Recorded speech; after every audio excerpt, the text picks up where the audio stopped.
اعوذ باللہ من الشیطان الرجیم بسم اللہ الرحمن الرحیم الحمد للہ والصلاۃ علی اہلہا اما بعد بسم اللہ الرحمن الرحیم۔ آج ہم روزوں کے احکام کے متعلق بیان کریں گے۔ وہ چیزیں جن سے روزہ باطل ہو جاتا ہے، 8 چیزیں ایسی ہیں جن کو انجام دینے سے انسان کا روزہ باطل ہو جاتا ہے۔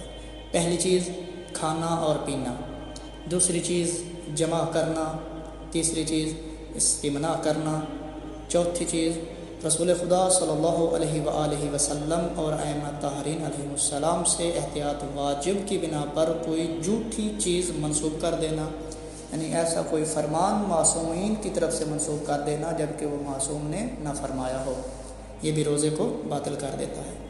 پانچویں چیز احتیاط واجب کی بنا پر غلیظ غبار حلق تک پہنچانا۔ چھٹی چیز اذان صبح تک جنابت، حیض اور نفاس کی حالت میں باقی رہنا، یعنی اذان صبح تک غسل نہ کرنا، روزے کو باطل کر دیتا ہے۔ ساتویں چیز کسی سیال چیز سے حکنا یعنی انیما کرنا۔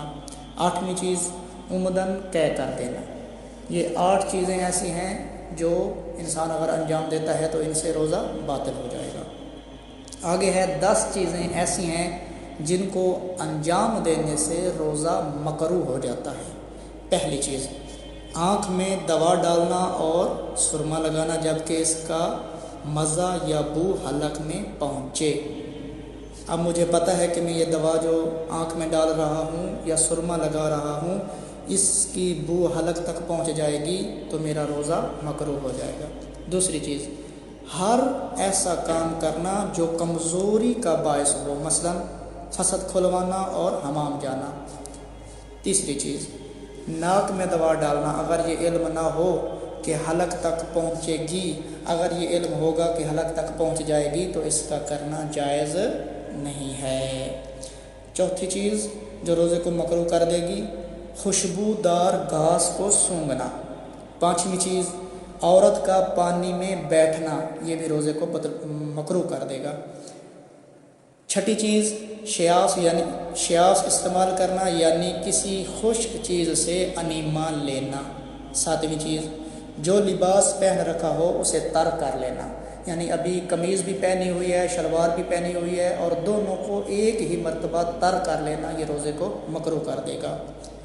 دانت نکلوانا اور ہر وہ کام کرنا جس کی وجہ سے منہ سے خون نکلے، یہ 8ویں ہے۔ اور 9ویں تر لکڑی سے مسواک کر لینا، یہ بھی روزے کو مکروہ کر دے گا۔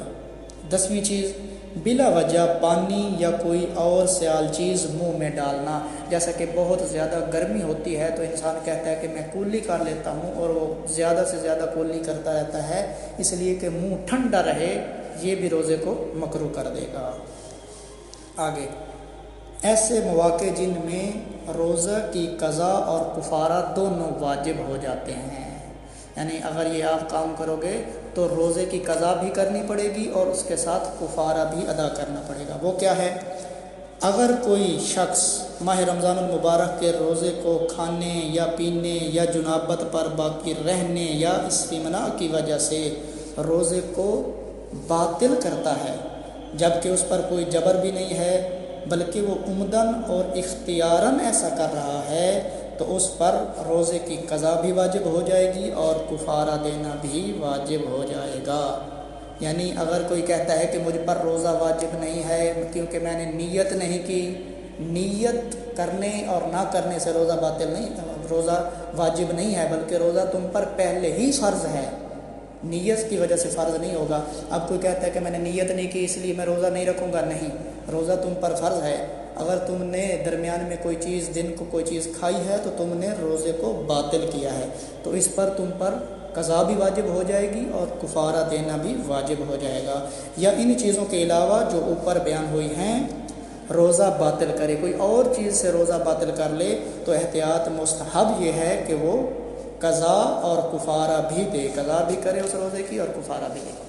اب بات آ گئی کہ کفارہ کیا ہے، کفارہ کتنا دینا پڑے گا، اگر ہم نے روزہ نہیں رکھا تو اس کا کفارہ کیا ہوگا، اگر روزہ توڑ دیا ہے تو اس کو کفارہ کیا ہے۔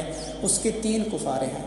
پہلا ایک غلام کو آزاد کروائے گا، جیسا کہ اب آج کے دور میں یہ ممکن نہیں ہے۔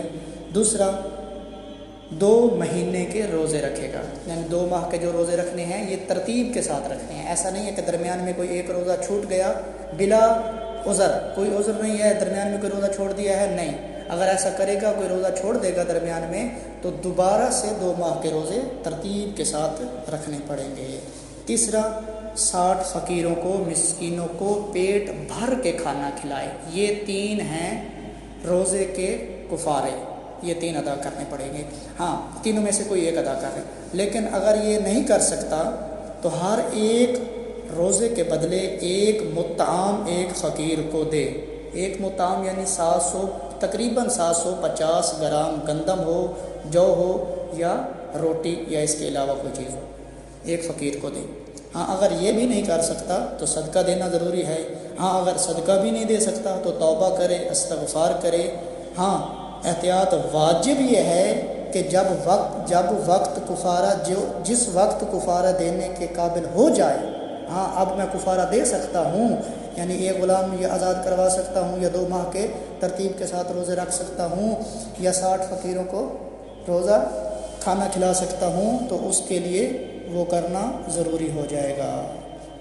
آگے آ گیا، وہ لوگ جن پر روزہ رکھنا واجب نہیں ہے۔ پہلا، جو شخص بڑھاپے کی وجہ سے روزہ نہ رکھ سکتا ہو، یا روزہ رکھنا اس کے لیے شدید تکلیف کا باعث ہو، اس پر روزہ رکھنا واجب نہیں ہے۔ تو پھر وہ کیا کرے گا بھائی؟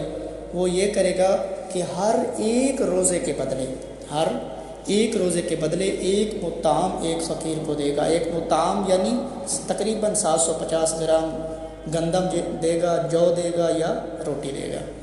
دوسرا، اگر کسی شخص کو کوئی ایسی بیماری ہو گئی جس کی وجہ سے اسے بہت زیادہ پیاس لگتی ہے اور وہ پیاس برداشت ہی نہیں کر سکتا، اور پیاس کی وجہ سے اسے تکلیف ہوتی ہے، تو اس پر بھی وہ روزہ رکھنا واجب نہیں ہے۔ تو یہ بھی ہر ایک روزے کے بدلے ایک مطعم ایک فقیر کو دے، تقریباً 750 گرام گندم، جو یا روٹی، اس کے علاوہ کوئی اور چیز ایک فقیر کو دینا پڑے گی۔ آگے، حرام روزے۔ کچھ روزے ایسے ہوتے ہیں جن کا رکھنا انسان پر حرام ہوتا ہے۔ پہلا، عید فطر اور عید قربان کے دن کا روزہ رکھنا حرام ہے۔ دوسرا، جس دن کا علم نہ ہو کہ یہ شعبان کی آخری تاریخ ہے یا رمضان المبارک کی پہلی تاریخ ہے، اس دن کا وہ شخص روزہ رکھ لے اس نیت کے ساتھ کہ یہ رمضان المبارک کی پہلی تاریخ ہے، اس کا یہ روزہ رکھنا حرام ہے۔ تیسرا، اگر عورت کے مستحب روزے رکھنے سے اس کے شوہر کی جنسی حق تلفی ہوتی ہو تو اس کا عورت کا وہ مستحب روزہ رکھنا بھی حرام ہے۔ چوتھا، اگر اولاد کا مستحب روزہ اس کے ماں باپ کی شفقت کی وجہ سے ان کے لیے اذیت کا موجب ہو تو اس اولاد کے لیے وہ مستحب روزہ رکھنا بھی حرام ہے۔ بس آخر میں دعا ہے اللہ رب العزت سے کہ ہمیں عبادات کرنے کی توفیق عطا فرمائے اور محرمات سے بچنے کی توفیق عطا فرمائے۔ وآخر دعوانا ان الحمد للہ رب العالمین۔